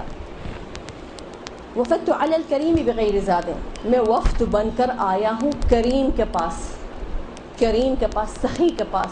کیسا آیا ہوں؟ بغیر زاد, زاد بغیر آیا ہوں. بغیر زاد, کون سا زاد؟ من الحسنات والقلب السلیم. کون سا ذات, کون سا بھائی سامان؟ حسنات, نیکیوں کے, والقلب السلیم, صاف ستھرا دل, تقی نقی دل کے بغیر میں آیا ہوں کریم کے پاس وفد بن کر. پھر کہہ رہے وجعل الزاد اقبح كل شيء, وہ سب سے بدترین چیز ہے کہ اپنے ساتھ زاد لایا جائے. اذا كان الوفود على الكریم, بدترین چیز اپنے ساتھ زاد لایا جائے اگر وفد بن کر آنا ہے ایک سخی کے پاس. جب ایک سخی کے پاس آنا ہے تو کوئی اپنا زاد ساتھ لے کر آتا ہے کیا؟ ایسا ہو سکتا ہے؟ یہ مولا علی کے الفاظ ہیں, اور عربی میں اس سے زیادہ میٹھا ہے اور اس سے زیادہ اچھا ہے. تو حضرت سلمان فارسی کے خاص طور پر انہوں نے کفن پہ یہ لکھا تھا. اچھا, پھر یہ ہمیں نہیں لکھا ہوا ملتا ہے. اور خاص دو روایتیں خاص طور پر کہا ہے سند کے ساتھ. سند کس کو کہتے ہیں؟ فلان عن فلان عن فلان عن فلان, اس کو کہتے ہیں سند. تو جو ہمارے پاس دو روایت ہے ہم اس کو کہتے ہیں سلسلۃ الذہب. وہ روایت کا نام ہے سلسلۃ الذہب, کیونکہ آپ لوگوں نے سب نے سنا ہے کہ جب ہمارے 8ویں امام صلی علی محمد وآل محمد وعجل فرجہم, تو جب جا رہے تھے مشہد کے طرف تو قوم میں ان کو کھڑا کر دیا گیا, ان کو روکا گیا. اشعری اور دوسرے علماء ان کو روک کر کہا مولا ہمیں کچھ سنائے. تو مولا نے عماری سے سر نکال کر پورا پہلے سند بتایا. عن ابی, میرے بابا, ان کے بابا سے, ان کے ایک ایک نام لیتے رسول اللہ کے نام. عن جبرائیل, عن اللہ تعالی. کون سا والا روایت؟ سب کو زبان یاد ہے. لا الہ الا اللہ حصنی فمن دخل حصنی امن عذابی. تو یہ والی روایت مولا نے بھی صرف روایت نہیں بتائی, مولا نے پورا سند پڑھا. اور کون سا سند پڑھا؟ اپنے بابا و اجداد کا سند پڑھا, ایک سے ایک. تبھی تو اس کو کہا جاتا ہے سلسلۃ الذہب, سونے کا سلسلہ, سونے کا چین. پورا جو چین ہے وہ گولڈ کا ہے. تو یہ سند, یہ والی روایت اور دوسری والی روایت, یہ والی روایت بھی یہی سلسلۃ الذہب ہے. اس میں بھی پورا سند جو ہے وہ سارے اماموں کا ہے. پھر آخر وہی روایت کہ لا الہ الا اللہ حصنی فمن دخل حصنی امن من عذابی. اور جب وہ تھوڑی سی چل پڑی, اما بشروطها وانا من شروطها, لیکن اس کے شرطوں کے ساتھ اور میں اس کی شرطوں میں سے. اور سیم یہی روایت کہ حدثنا احمد بن الحسن القطان قال حدثنا عبد الكريم بن محمد الحسيني قال حدثنا محمد بن ابراهيم الرازي قال حدثنا عبد الله بن يحيى الاهوازي قال حدثنا ابو الحسن علي بن عمرو قال حدثنا الحسن بن محمد بن جمهور کر کے ساری روایت پھر اماموں کا سلسلہ شروع ہوگا تو پھر وہی آ جائے گی عن جبرائیل عن میکائیل عن اسرافیل علیہم السلام عن اللوح والقلم قال يقول اللہم عز وجل فرشتوں کے نام ہے، پھر اس کے بعد عن اللوح والقلم، لوح والقلم میں لکھا ہوا ہے ولایت علی بن ابی طالب حصنی فمن دخل حصنی امن من ناری، ولایت امام امیر المومنین کے بارے میں. تو یہ جو سند ہے یہ لکھا جائے کفن کے اوپر یہ سند لکھا جائے. ہمیں نہیں ملتا، ہمیں لکھنا چاہیے، یہ ہمیں لکھ کر یہ تیار کرنا چاہیے، نہیں ملتا.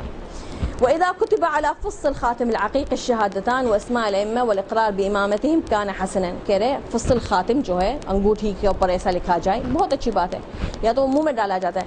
بل يحسن كتابة كل ما يرجى منه النفع.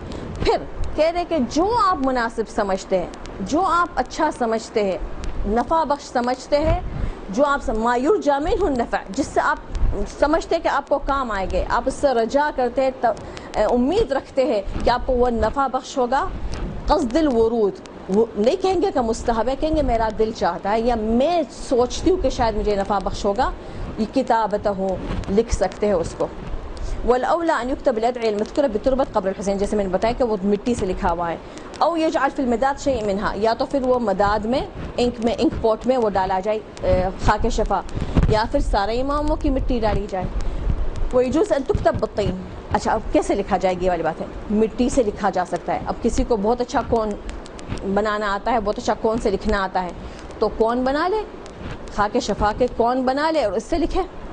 ہاں ایک پرابلم آتا ہے، ایون یہ جو کفن بھی لے کر آتے ہیں اس میں بھی یہ پرابلم آتا ہے، تو اس کو بار بار کھول بند کرنے سے وہ جھڑ جاتے ہیں، خاک شفا جھڑ جاتی ہے. ایسا نہ ہو کہ بے ادبی ہو، تو وہ بار بار کھول بند کرنے والے سے بچائے، اور اس کو اگر اس سے کون سے لکھ سکتی ہے تو بہت اچھی بات ہے. اچھا کون میں ایسا پتلا سا بنا لو، خاک شفا کا ایسا پتلا سا بنا لو جو اس کے اندر سب پیوست ہو جائے، کپڑے کے اندر گھس جائے، اس کے اوپر مطلب امبوز نہ بن جائے، جیسے مہندی اوپر موٹی موٹی اوپر لہ جاتی ہے نا، ایسا نہ رہے، اندر امبوز ہو جائے، اندر گھس جائے. اتنا پتلا پانی، شربت جیسا پانی خاک شفا کا بنایا جائے. یہ میں اپنی طور پر آپ لوگ کو ایڈوائز کریں، کیونکہ کہہ رہے تکتب بالطین، مطلب اس کے کیچڑ سے خاک شفا کے کیچڑ بنا کے لکھا جائے، یا تو بالماء ہے نا، پانی سے لکھا جائے. جیسے میں نے خود لکھا، قرآن شریف لکھا اپنے کفن میں، تو آب فرات کو جو انک کی پین ہے، آب فرات اس میں بھرا اور آب فرات سے لکھا، آب فرات سے لکھا. اور کیونکہ کفنی پہ پورا قرآن شریف تو سر سے پاؤں تک، تو اس میں کیونکہ الفاظ نہیں بنیں گے، الفاظ تو مٹ جائیں گے، الفاظ نہیں ہوں گے تاکہ اس میں نجاست پہنچے. وہ پانی ہے، سوکھ گیا، الفاظ نہیں رہے، لیکن وہ اس کی چیز تو رہی، مادت القرآن تو رہ گئی. تو اس طریقے سے سر سے پاؤں تک لکھ سکتے ہیں. بل بالاصبع، بلکہ انگلی سے بھی لکھ سکتے ہیں. من غیر مداد، میں نے اس بات کے لیے، بلکہ کافی یہ چیزوں کے لیے مجھے ڈاکٹر عابد بہترین مجھے ملے، جو مجھے اس میں کافی میرے ان کے ساتھ ڈسکس رہی اور میں اس رزلٹ تک پہنچی. مولانا صاحب کو میں نے پوچھا، جیسے عریضہ لکھتے ہیں لوگ 15ویں شعبان کا، تو بہت لوگ کہتے ہیں بس اس میں تو کوئی کہا انگلش سے لکھو، پھر نوبتی آ گئی کہا کہ نہیں لکھنے کی بھی ضرورت نہیں ہے، صرف اس کے اوپر انگلی رکھ لو اور نیت کر لو کہ یہ ہے یہ ہے یہ ہے ہماری. تو کیا اگر کفن پہ بھی انگلی رکھ کر پورا قرآن پڑھ لوں ہو جائے گا؟ تو مولانا صاحب نے ڈاکٹر صاحب نے بہت اچھا بولا، کہا کہ یکتب، تو اس کا مطلب انگلی پھرتی ہونی چاہیے، جیسے کہ لکھ رہے، انگلی پھرتی ہونی چاہیے. اچھا تو پھر کیسے؟ آپ لوگ کو تو پتہ ہے جو اصلی عربی لکھی گئی تھی پہلے، اس میں تو نقطے تھے ہی نہیں، اس کا مطلب نقطے لکھنا ضروری نہیں ہے. زیر زبر بھی نہیں تھے، تو زیر زبر بھی لکھنے کی ضرورت نہیں ہے. اور ابھی میں آپ لوگ کے سامنے ابھی پڑھ رہی ہوں، اگر آپ لوگ کو دکھاؤں اس میں ایک بھی زیر زبر نہیں ہے، بغیر زیر زبر پڑھ رہی ہوں. جس کو اپنی زبان، اس کو کیا ضرورت ہے زیر زبر کی؟ آپ لوگ اردو پڑھتے ہیں نا بغیر زیر زبر کی، اس یا اس ہے نا، سب الف سین ہی تو ہے، کیسے پڑھ لیتے ہیں اس، کیسے پڑھ لیتے ہیں اس؟ آپ لوگ کی اپنی زبان ہے، تو اب موقع محل سے آپ لوگ سمجھ جاتے کہ یہاں پر اس پڑھوں کہ اس پڑھوں. تو اسی طریقے سے عربی میں بھی ہوتا ہے، زیر زبر کی تو ضرورت ہی نہیں ہے، نقطوں کی ضرورت نہیں ہے. اچھا اب رہ گئے دوسرے الفاظ، اب عین واضح نہیں ہے، فے واضح نہیں ہے، وا واضح نہیں ہے. ڈاکٹروں کی رائٹنگ میں کچھ واضح ہوتا ہے؟ پڑھ لیتے ہیں کہ کوئی کہ نہیں پڑھ لیتا ہے؟ آخر وہ فارمیسی والا بیچارہ پڑھ ہی لیتا ہے نا. اس کی رائٹنگ گندی ہے، کیا کرے وہ ڈاکٹر؟ لکھ لیتا ہے نا. اب میں کیا کہوں، یہ کیا کیڑے مکوڑے بنائے ہیں؟ نہیں، اس نے رائٹنگ کی ہے، کچھ لکھا ہے، اس نے کچھ نام لکھا ہے. تو ایسے کیڑے مکوڑے بھی لکھا ہوا ہے تو کیڑے مکوڑے بھی ہو سکتے ہیں. لگے کہ ہاں کچھ لکھا ہوا ہے، بھلے خراب رائٹنگ ہو، بھلے جتنی بھی خراب، کس نے کہا خوش خطی کرنی ہے؟ ٹھیک ہے، تو لکھ سکتے ہیں، بہت آسان ہے. قرآن شریف پکڑا اور اس کے الفاظ کو ذہن میں ہے اور یہاں پر لکھتے چلے گئے. بال پین ہو، ریڈ بال پین ہو تو بھی سے لکھ سکتے ہیں. جیسے میں نے بتایا کہ میں نے آب فرات سے لکھے، جیسے یہاں پر کہا پانی سے، تو آب فرات، اتنا سا پانی کافی ہے. ابھی ماشاءاللہ عاشورہ کے لیے بہت زوار جا رہے ہیں، ان سے مانگو کہ ہمیں سوغات میں آپ آ کے ہمیں آب فرات دے رہا. آدھا آؤنس بھی دے دو تو بھی کافی ہے. آدھا آؤنس ہمیں آب فرات دینا، پیور، اس میں ملانا نہیں. اور آب فرات کہاں ملے گا؟ دریا پہ تھوڑی جا کے بھرنا ہے. نلوں میں کون سا پانی آ رہا؟ کربلا اور نجف دونوں میں، صرف بغداد میں کاظمین میں دجلے کا پانی ہے. باقی کربلا نجف جو نلوں میں آ رہا وہ آب فرات ہے، کوئی دوسرا پانی اس کے ساتھ مکس نہیں ہے. خواہ دریا پہ جا کر وہ مشکی سا بننے کی ضرورت نہیں ہے. واقعی میں کوئی ضرورت نہیں کہ وہاں پر تھیلا لے جا رہے ہو، نائلون کی تھیلی میں بھر رہی ہے خواتین، اور پتہ نہیں، کوئی ضرورت نہیں. وہ تو دریا کی ہم اس لیے زیارت کرتے ہیں، ہم انڈیا پاکستان والے ہی پسند کرتے دریا کی زیارت، تاکہ ہم یہ دریا سے فریاد کریں کہ اے دریا، اتنا بڑا دریا تو بہتا رہا اور وہ منظر تو دیکھتا رہا، ویسا بہتا رہا، آج تک ویسا بہ رہا. کتنا بڑا دریا ہے آب فرات. تو وہ دکھ کے مارے ہم زیارت کرتے، اس لیے نہیں زیارت کرتے کہ وہ آب فرات ہے. وہ پانی تو ہمارے نلوں میں ہے، تو وہ پانی نلوں سے سمپل بھر لے بوتلوں میں اور لا کے یہاں پر سوغات کے طور پر جیسے آب زمزم بانٹا جاتا ہے، اس طریقے سے وہ بانٹا جائے. تو اگر ہمیں پروردگار سب کو نصیب کرے کربلا، اور بار بار نصیب کرے پروردگارہ، تو خود ہی اپنا کفن لے جا کر ساتھ ہی وہاں پر پورا فرات میں اس کو غسل دینا ہے، نل کے پانی میں اس کو بھگا کر غسل دینا ہے. بہت اچھی بات ہے. اگر پتہ نہیں، میں یہ بول رہی ہوں میں جانا چاہ رہی 1 مہینے کے بعد زیارت کے لیے، لیکن پتہ نہیں میں کل مر جاؤں، تو میں اگر چاہتی ہوں کہ آج ہی میں کچھ کر لوں، تو اگر مجھے آب فرات میرے پاس ہے تو کم از کم فوارے میں بھر کر سب کے اوپر چھڑک دوں، اسپرے کر دوں، کم از کم سارے، کم از کم یہ تو کر لوں کہ فرات کا پانی آب زمزم کا پانی ملا کر سب کے اوپر چھڑک دوں، تو کم از کم کچھ شاید فائدہ ہو جائے. اچھا، تو انگلی سے بھی لکھ سکتے ہیں، پانی سے بھی لکھ سکتے ہیں، مٹی سے لکھنا سب سے بہترین ہے. اور میں نے بتایا کہ انک سے، اور ریڈ انک سے استحباب بتایا گیا ہے. اچھا، بہت اچھی بات ہے کہ اپنے کفن کو تیار کرے اور بنائے. اچھا، ایک اور چیز عروۃ الوثقیٰ میں مستحبات دفن میں ملا جو شاید تعجب ہوگا. آپ لوگوں کو پتہ ہے اگر دانت ٹوٹ جائے تو کیا کرتے ہیں؟ اس کو دفن کرتے ہیں نا. یہ دفن کرنے کا کہاں سے آیا ہے؟ یہ مسئلہ نمبر 1005 عروۃ الوثقیٰ کا مسئلہ نمبر 1005. یجب دفن الاجزاء المبانہ من المیت. ہاں، یہ تو واجب ہے. میت کے جو ٹکڑے اگر کٹ گئے ہیں تو اس کے ساتھ دفن کرنا واجب ہے. حتی الشعر، ایون بال، والسن والظفر، جو ناخن بھی کٹ جائے، میت کا ناخن لٹکا ہوا کٹ گیا تو بھی اس کے ساتھ دفن کرنا ہے. بال بھی اس کے ساتھ دفن کرنا ہے، اور دانت بھی اس کے ساتھ دفن کرنا. کسی کو جبڑے پہ لگا ہوا ہے، ایکسیڈنٹ ہوا ہے، دانت اکھڑ گئے ہیں تو بھی اس کے ساتھ دفن کرنا ہے. وَأَمَّا السِّن وَالظُّفُرُ مِنَ الْحَيِّ فَلَا يَجِبُ. لیکن زندہ سے سن، ظفر، دانت، ناخن یہ جو واجب نہیں ہے زندہ کا دفن کرنا. وَإِنْ كَانَ مَعَهُمَا شَيْءٌ، چاہے اس کے ساتھ تھوڑا گوشت بھی لگا ہوا، میں نے زندہ تھی، میں نے ناخن کاٹا، اس کے ساتھ کچھ گوشت بھی میرا چپکا ہوا، وہ گوشت اس کے ساتھ چپکا ہوا مردار کہلائے گا نا، وہ بھی میرے ساتھ دفن کرنا ضروری نہیں ہے. زندگی میں کٹا تھا نا، کوئی ضروری نہیں ہے. ٹھیک ہے نا. نعم یستحب دفنہما. عروۃ الوثقیٰ میں مولانا یہ کے یہاں کہہ رہے مستحب ہے. اپنے مرجع نے اس کے پاس نمبر لکھ کر کہا ہے کہ احوط، اس کا مطلب احتیاط مستحب ہے، کہ جو اپنی زندگی میں ناخن کاٹیں گے، بال کریں گے، اور اپنے بال جو گریں گے اس کو جمع کریں گے، ناخن کو جمع کریں گے، اور دانت جو ٹوٹے گا اس کو بھی جمع کریں گے، اور وہ اپنے کفن کے ساتھ رکھیں گے اور اپنے ساتھ دفن کیا جائے. احوط، احتیاط مستحب ہے. اپنے مرجع کیا ہے؟ احتیاط مستحب ہے، لیکن مستحب ہے کیوں؟ میرے ہاتھوں سے میں ناخن یہ تو ختم، یہ تو روایت ہے ختم، ہمیں اس پہ چلنا ہے، لیکن کیوں؟ اب ہمارا سوال ذہن میں آئے، ناخنوں سے میں نے ہاتھوں سے کیا کیا عمل کیا ہے؟ گواہ تو کون دے گا؟ ناخن دے گا نا، یہ ہاتھوں سے کیا عمل کیا گا؟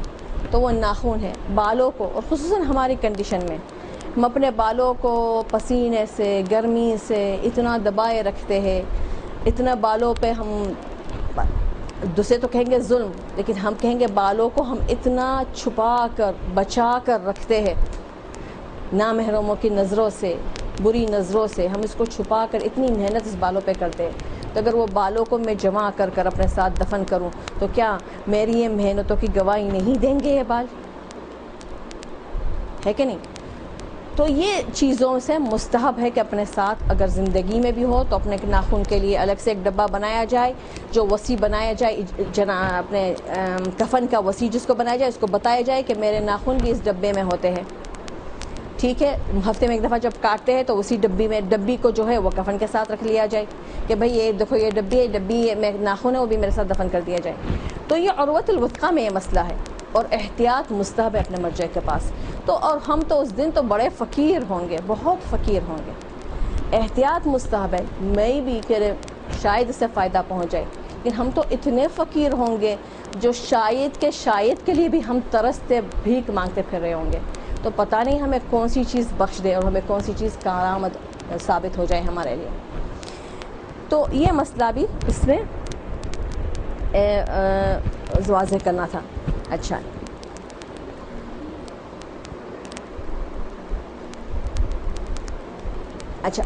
ایک ہے جو میں نے کوئی غسل خانے میں یہ چیز نہیں دیکھی ہے کہ مستحبات میں سے ہے کہ کفن پہنانے کے بعد اس کو تلقین کرایا جائے، کفن پہنانے کے بعد غسل خانے میں ہی اس کو تلقین کرایا جائے کہ اسمع اللہ ربک محمد رسول صلی اللہ علیہ وآلہ علی امام، اس طرح کی جو تلقین پڑھائی جاتی ہے بہت پیاری ہوتی ہے۔ ہمیں زندگی میں بھی بعض لوگ کہتے ہیں کہ اچھا لگتا ہے، زندگی میں ہم پڑھتے ہیں، تو وہ تلقین کرایا جائے کفن کے بعد۔ تو اگر ہم جس کو وکیل بنائے اپنے جنازے کا بہت اچھا ہے، کیونکہ پتہ نہیں ہمارے کون سے غسل خانے میں ہمارا غسل دیا جائے گا، اور وہاں کی جو غسالہ ہوگی کتنی با علم ہوگی ہمیں نہیں پتہ۔ تو ایک با علم خاتون کو اگر ہم وکیل بنا دے کہ دیکھو آپ میرے جنازے کے وقت میرے کفن غسل کو دیکھنا کیسے چڑھایا جا رہا ہے ہمارا کفن، میں نے آنکھوں سے دیکھا، اس کو لنگ جو پہنائی گئی تھی بولتی رہی، کچھ نہیں سنا، مانی نہیں۔ جو اس کو لنگ پہنائی تھی وہ واجب بھی پورا نہیں کر رہی تھی، گھٹنوں کے تک تھی، گھٹنوں سے نیچے ہونا چاہیے تھا، پنڈلی آدھی پنڈلی تک واجب تھا، اس کا واجب بھی کمپلیٹ نہیں ہو رہا تھا۔ میرا بولنا بیکار تھا، ہچ تھا، نہیں سنی میں، کیونکہ وکیل نہیں تھی، میں تو گئی تھی صرف سیکھنے کے لیے، مدد کرنے کے لیے، تو وہ تو میری استاد تھی، تو میری کیوں سنتی۔ تو غسل خانوں میں یہ حال ہے۔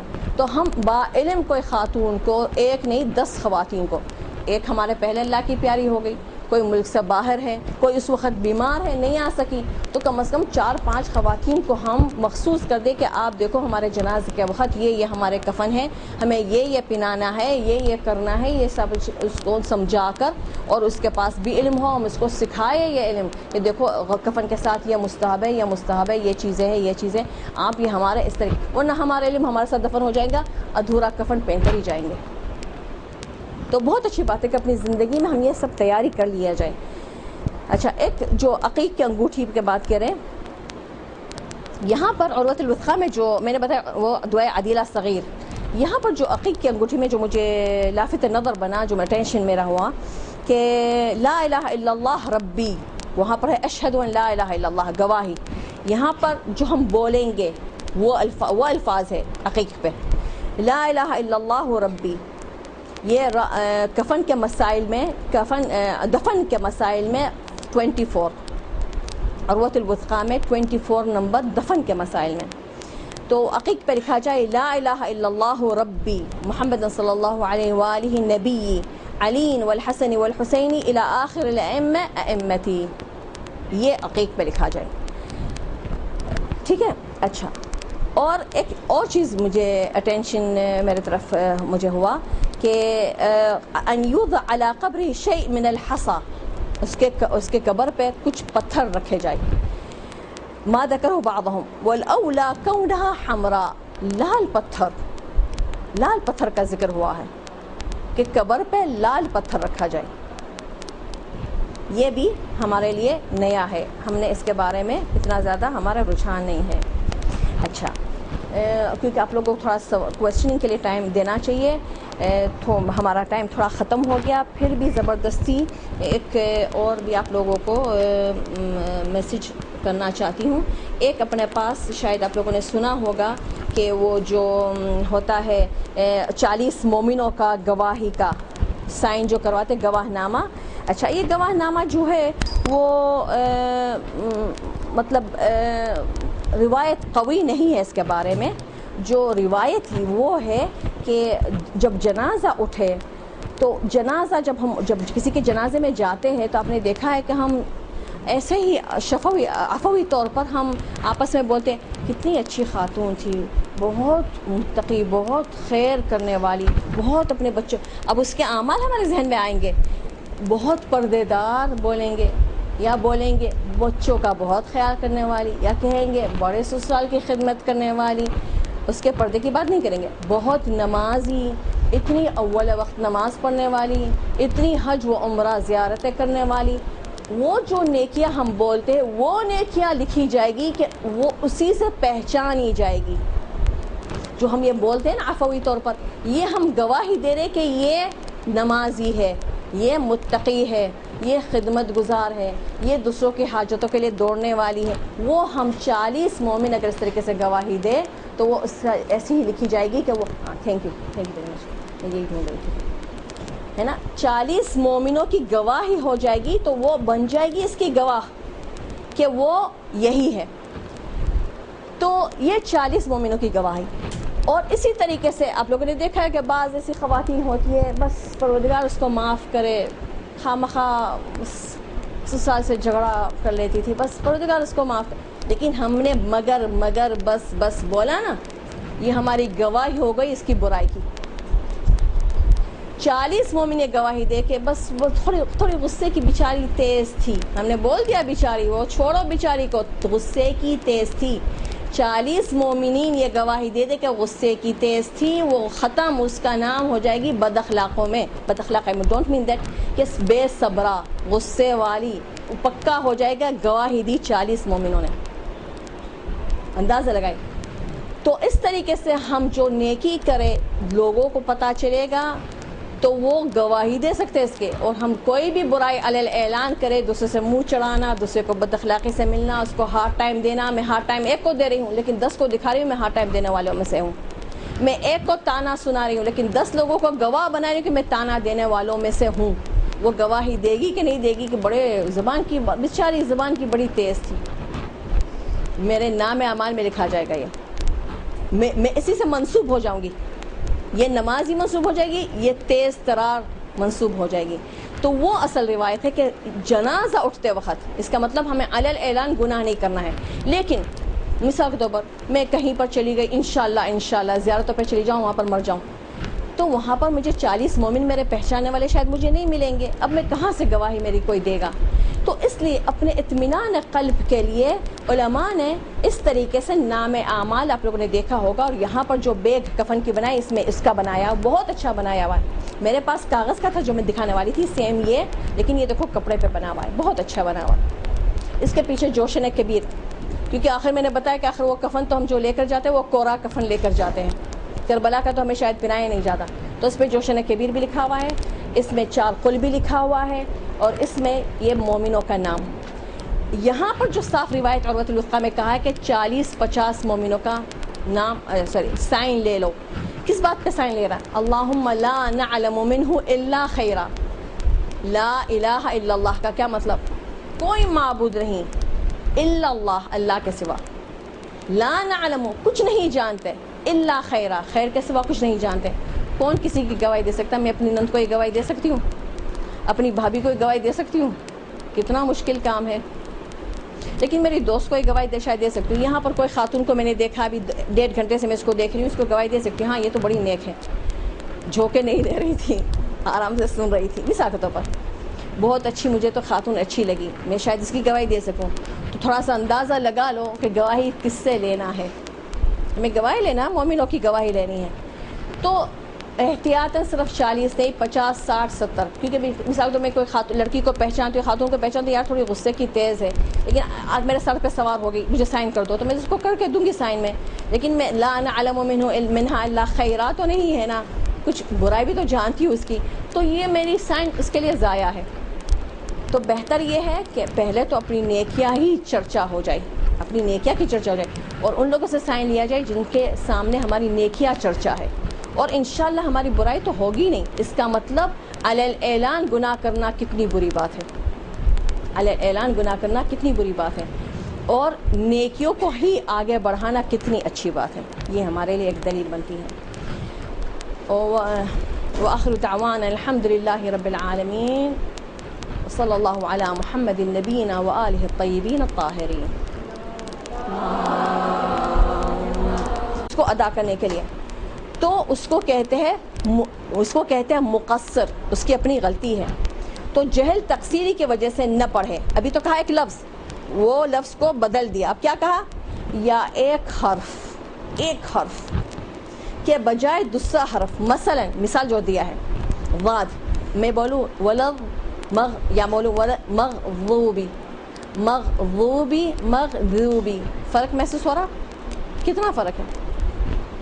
اگر ایسا کر دیا, ضاد کو دال میں بول دیا مغضوبی, ولضالین بول دیا, اس طرح خیال نہ رکھے تو اس کی نماز باطل ہے.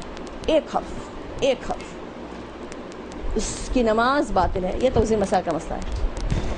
یا زیر و زبر کا اس طرح خیال نہ رکھے, سیکھا نہیں, پرواہ نہیں ہے, خیال نہیں رکھا, سیکھنے کی بھی کوشش نہیں کی, محنت ہی نہیں کی. محنت کیا تو پرواہ نہیں کر, ساری دنیا تو ایسی پڑھ رہی ہے, میں الگ ہوں, میں بھی ایسے پڑھ لوں. جیسے اپنے یہاں کامن ہے اہدنا الصراط, یہ اہدنا نہیں ہے, یہ اہدنا ہے. نعبدو تشہد میں پڑھا جاتا ہے اشہد ان محمدن عبدہ پڑھا جاتا ہے عبدہ. ایک زیر یا زبر کہ پوری نماز باطل ہے. بہرحال تو یہ مسئلے کی وجہ سے میں اپنے آپ کو شرمندہ نہیں کرنا چاہ رہے روز قیامت کہ میں اس میں بھی کیوں کوتاہی کی. تو میری طرف سے گفٹ کے طور پر ایک حرف سکھا دیتی ہوں. انشاءاللہ آپ کو آتا ہے وہ حرف, اور مزید آپ اس پہ اضافہ کریں گے اور مزید سیکھیں گے. وہ ہے حرف, بہت ایزی حرف ہے. اپنے چشمے والے کو ہا, جو اپن لوگ زندگی بھر بولتے آئے ہیں. ایک ہے جو حلوہ والا, وہ کیا ہے, صرف ہوا, ووکل کورڈ کو بالکل یوز نہیں کر رہی ہوں. دیکھیں نا کیا ہے, بولے دوبارہ, دیٹس اٹ, صرف ہا. چشمے کو اگر صاف کر رہے ہوتے تو کوئی کہتا ہا ہا ہا, کیا کرتے, صرف ہوا نکالتے, صرف یہ ہوا. یہ ہے وہ حرف. تو کیا ہوگا, بسم اللہ الرحمن الرحیم, الحمد سبحان سبحان. ٹرائی کریں, ویری گڈ, بہت ہی اچھا. وآخر دعوان الحمد للہ رب العالمین.